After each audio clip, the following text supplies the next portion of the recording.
আসসালামু আলাইকুম প্রিয় বার্সা ফ্যান্স, প্রিয় কুলার্স। আপনারা নিশ্চয়ই বার্সা বাজে হান্সি ফ্লিক সম্পর্কিত ভিডিওগুলো দেখছেন। যেমন সর্বশেষ কয়েকটা ভিডিওতে হান্সি ফ্লিক বার্সার এই দলটাতে ফিজিক্যালিটি নিয়ে আসবেন, তবে তার মানে এটা নয় যে বার্সা প্লেয়ারদের স্কিল থাকা লাগবে না, ফিজিক্যাল পাওয়ারই সবচেয়ে বড় ব্যাপার হয়ে যাবে। এই ব্যাপারগুলো নিয়ে আলোচনা করেছি।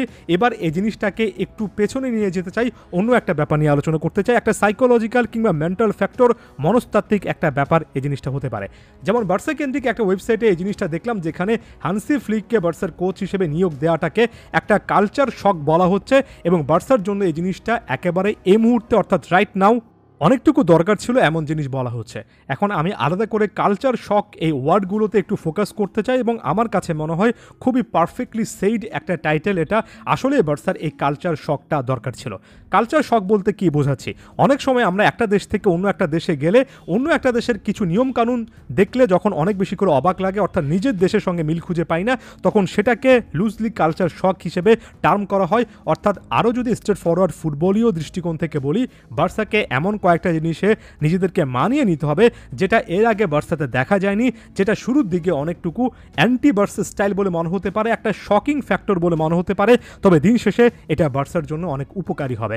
যেমন এই ওয়েবসাইটটাতে বার্সা ব্লগডাউনেস একেবারে স্পষ্টত বলেছে, অনেকগুলো ম্যাচ হ্যান্সি ফ্লিকের অধীনে দেখা গিয়েছে যেখানে তার দল মাত্র 40% পজিশনে বলটা রাখলেও একের পর এক লং বল খেলেছে, অর্থাৎ বাতাসে ভাসিয়ে একের পর এক কিন্তু পাস তারা খেলেছে, অনেক বেশি লং বল দেওয়ার চেষ্টা করেছে এবং অনেক বেশি কাউন্টে অ্যাটাক করেছে, এবং কাউন্টে অ্যাটাক থেকে গোল বের করে এনে তার প্রতিপক্ষ দলকে পরাজিত করেছে। অর্থাৎ এখানে সবসময় বার্সার পায়ে বল থাকবে, বার্সারা নিজেরা পজিশন গেম খেলবে, সবসময় 60-70% বল রেখে প্রতিপক্ষের উপর চাপ তৈরি করবে, কখনোই খুব একটা বেশি লং বল খেলবে না, খুব একটা বেশি ক্রস করবে না।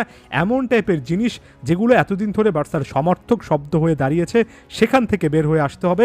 শুরুর দিকে কয়েকটা ম্যাচ দেখলে আপনার কাছে তো একটা কালচার শকের মতো ফ্যাক্টর বলে মনে হতে পারে যে বার্সা ওই টিকিটাকে স্টাইল থেকে বেরিয়ে লং বল, ক্রস, এই টাইপের ভিন্ন একটা স্টাইল, কিছুটা হলো কাউন্টার অ্যাটাক নির্ভরতা একটা স্টাইলে চলে যেতে চাচ্ছে, যেটা এর আগে বার্সাতে দেখা যায়নি। সত্যিকার অর্থে এই জিনিসটা বার্সার অনেক বেশি করে দরকার। আরও একটা জিনিস অনেক বেশি করে দরকার, এবং এটা বার্সা বোর্ড, বার্সার থিঙ্ক ট্যাঙ্ক ম্যানেজমেন্ট সকলের সবচেয়ে বেশি বোঝা উচিত, সেটা হচ্ছে এই যে নিজেদের টিকিটাক স্টাইল, নিজেদের ডিএনএ, এমন টাইপের কথাবার্তা, এমন টাইপের কয়েকটা জার্গনের মধ্যে বা তথাকথিত টার্মসের মধ্যে পড়ে থাকলে আসলে হবে না। মডার্ন ফুটবল প্রতি সময় ইভলভ হচ্ছে, প্রায় প্রতিটা বছরে নিত্য নতুন কিছু অ্যাড হচ্ছে। একটা দল যেটা 2010 সালে যে ফুটবল খেলে বা 2015 পর্যন্ত যে ফুটবল খেলে সফল হয়েছে, সেটা 2024 সালে অ্যাপ্লাই করলেও যে একই রকমের সফলতা পাবে, এটা এখন আর ফুটবলে গ্যারান্টিড না। বরঞ্চ ফুটবল বিশ্বের এই মুহূর্তে সবচেয়ে বেশি পরিবর্তনশীল খেলার একটা, তাই বার্সাকে নতুন এর ট্যাকটিক্সের সঙ্গে অবশ্যই ইউজ টু হতে হবে। বার্সাকে এই জিনিসটা স্পষ্টত বুঝতে হবে যে দিন শেষে আপনার নিজস্ব স্টাইল, নিজস্ব ডিএনএ, এই কথাগুলো তখনই শুনতে ভালো লাগে যখন রেজাল্টটা আপনার পক্ষে আসে।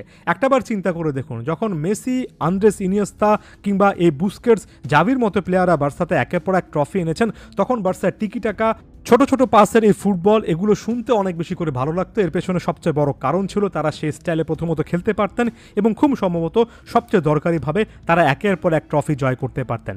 যখন বার্সা ট্রফিগুলো জয় করতে পারছে না, তখন আসলে আপনি এই স্টাইলেই পড়ে থাকবেন, এটাই আপনার ডিএনএ হবে, এই কথাগুলো খাটে না। হান্সি ফ্লিক এসে যদি বার্সার এই স্ট্র্যাটেজিটা, এই গেম প্ল্যানটা একেবারে পরিবর্তন করে ফেলতে চান, তাহলে বার্সার থিঙ্ক ট্যাঙ্ক কর্তা ব্যক্তিদের উচিত সেটার সঙ্গে একাত্মতা প্রকাশ করা। একটা দুটো সিজন যদি হ্যান্সি ফ্লিক এই জিনিস ট্রাই করে বার্সাকে পজিটিভ জায়গায় নিয়ে যেতে পারেন, তাহলে সেটাই বার্সার জন্য সব দিক থেকে ভালো হবে। তাই এই কালচার শকের জন্য রেডি থাকুন, আর এই শকটাকে নেগেটিভলি পোর্ট্রেট না করে এটাকে খুবই ভালোভাবে ওয়েলকাম জানাতে হবে। আদিওস ওভিস্কা এল বার্সা।